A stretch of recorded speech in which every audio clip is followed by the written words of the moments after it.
بسم الله الرحمن الرحيم. إن الحمد لله نحمده ونستعينه ونستغفره ونعوذ بالله من شرور أنفسنا وسيئات أعمالنا. من يهده الله فلا مضل له ومن يضلل فلا هادي له. وأشهد أن لا إله إلا الله وحده لا شريك له، وأشهد أن محمدًا عبده ورسوله صلى الله عليه وعلى آله وأصحابه ومن تبعهم بإحسان إلى يوم الدين. يا أيها الذين آمنوا اتقوا الله حق تقاته ولا تموتن إلا وأنتم مسلمون. يا أيها الناس اتقوا ربكم الذي خلقكم من نفس واحدة وخلق منها زوجها وبث منهما رجالا كثيرا ونساء، واتقوا الله الذي تساءلون به والأرحام إن الله كان عليكم رقيبا. أما بعد، أيها الناس عباد الله، أوصيكم ونفسي بتقوى الله عز وجل. إن للمتقين مفازا. Enyi waja wa Allah, na kuhusieni pamoja na kuihusia nafsi yangu kumcha Allah subhanahu wa ta'ala, kwani mcha Mungu ndiye mwenye kufanikiwa hapa duniani na kesho akhira. Jueni ya kwamba mada ya hutuba yetu ya leo ni ahmiyatul aqidati sahiha, umuhimu wa itikadi sahihi, wal hajatu ilaiha, na uhitaji nayo. Tunapaswa sisi kuijua itikadi sahihi, lakini tuna haja ya kuishi na itikadi sahihi.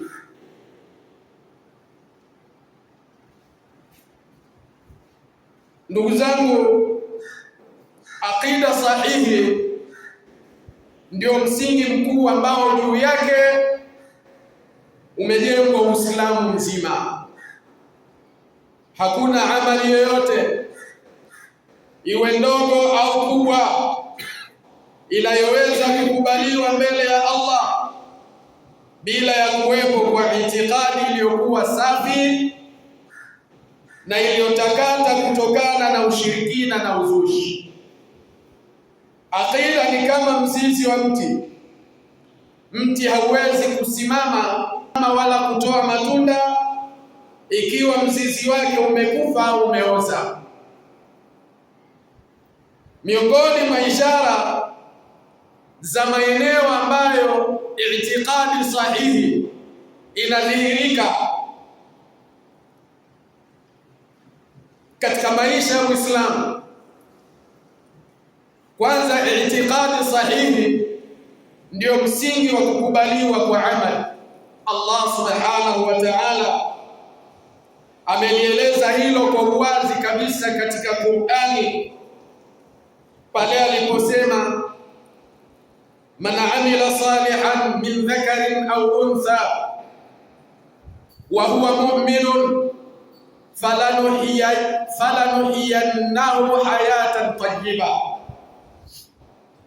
Yeyote mwenye kutenda matendo mema, awe mwanamume au mwanamke, na ili hali akiwa ni mu'min, yani mwenye itikadi sahihi, kwa yakini tutamfufua na kumpa maisha mema yenye utulivu hapa duniani. Ikiwa itikadi itachafuliwa na shirki au uzushi mkubwa, amali zote zinaporomoka na kuwa kama vumbi lilopeperushwa na upepo, habaa manthura. Lakini pia maeneo ambayo inaonesha umuhimu wa aqida sahihi katika Uislamu, mtu kuwa na itikadi sahihi ni sababu ya kuingia peponi na kuokoka na moto. Mtume sallallahu alayhi wasallam amesema katika hadithi iliyopokelewa na Imamu al-Bukhari, man laqiya Allah la yushriku bihi shay'a dakhala al-janna wa man laqiyahu yushriku bihi shay'a dakhala an-nar, rawahu al-Bukhari. Asema Mtume sallallahu alayhi wasallam, mwenye kukutana na Allah siku ya Kiyama hali ya kuwa hamshirikishi yeye Allah na chochote, ataingia peponi. Na yule mwenye kukutana na Allah akiwa amemshirikisha Allah na kitu chochote kile, ataingia motoni. Vile vile umuhimu wa itikadi sahihi unadhihirika pale Muislamu anapopata utulivu na amani ya moyo. Muislamu mwenye itikadi sahihi anayemtegemea Allah subhanahu wa ta'ala na hawaogopi viumbe, hategemei waganga, hamshirikishi Allah katika mambo ya kishirikina, na anajua kuwa kheri na shari zote ziko mikononi mwa Muumba. Hii inamfanya awe na utulivu, awe na amani, aishi kwa amani na utulivu katika maisha ya dunia.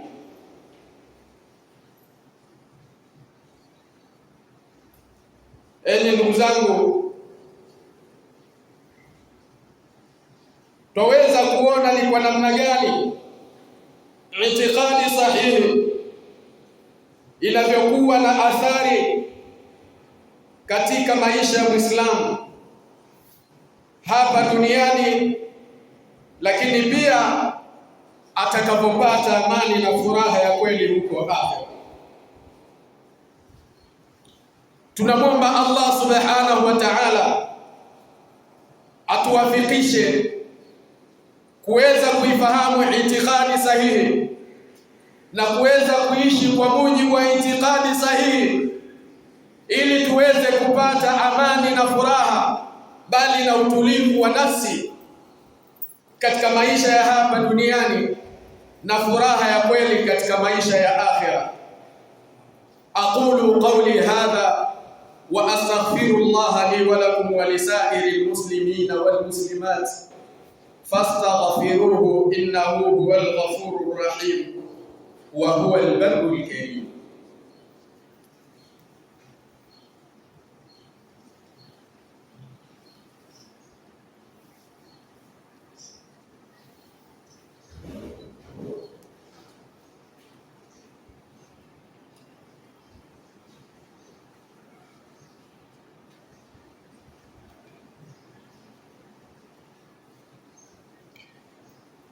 الحمد لله رب العالمين والعاقبة للمتقين ولا عدوان إلا على الظالمين، والصلاة والسلام على خاتم الأنبياء وإمام المرسلين محمد بن عبد الله وعلى آله وأصحابه ومن تبعهم بإحسان إلى يوم الدين، وبعد. أيها الناس عباد الله، في مرة أخرى أوصيكم ونفسي بتقوى الله عز وجل، فقد فاز المتقون. Enyi waja wa Allah, katika fursa nyingine na kariri kuwahusia sambamba na kuihusia nafsi yangu katika suala zima la kumcha Allah subhanahu wa ta'ala. tumeona katika sehemu yetu ya hutuba ya mwanzo umuhimu wa aqida sahihi katika maisha ya Muislamu na athari zake hapa duniani na akhera, na kwamba tunahitajia sana kila mmoja aweze kuifahamu itikadi sahihi na aweze kuishi kwa mujibu wa itikadi sahihi, kwa sababu itikadi sahihi ndiyo sababu ya mtu kukubaliwa amali zake. Allah subhanahu wa ta'ala ametubainishia waziwazi katika suratul Nahl pale aliposema, man amila salihan min dhakarin au untha wa huwa mu'minun falanuhyiyannahu hayatan tayyiba, yeyote yule ateketenda matendo mema, awe ni mwanamume au mwanamke, hali ya kuwa ni mu'min, basi tutamhuisha maisha yaliyokuwa mazuri, tutampa maisha bora. Lakini pia